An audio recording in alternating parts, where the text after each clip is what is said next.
Hello friends, आज आम जाना ओलीवुड्र chocolate hero Babushan Mahanti biography विषय शेष पर्यंत यह वीडियो को देखंतु फ्रेंड्स। आपण जानीपारे बाबूशान महांती लाइफस्टाइल।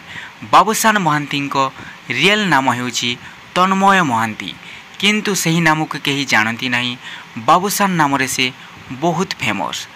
तापरे बाबूशान महांती पिता नाम है फ्रेंड्स उत्तम महांती।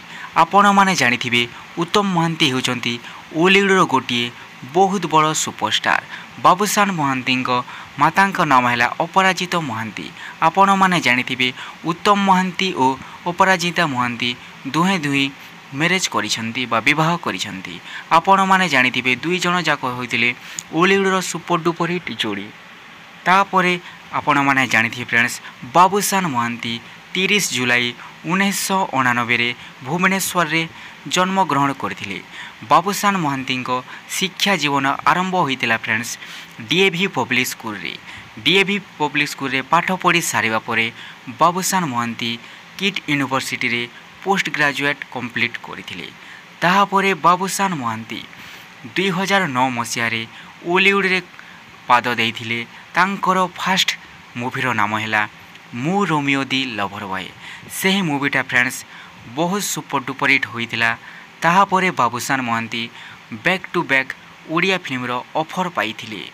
ताहा परे बाबूशान महांती आपण माने जानिथिबे तृप्ति शतपथी को 6 जुलाई 2014 रे विवाह करथिले।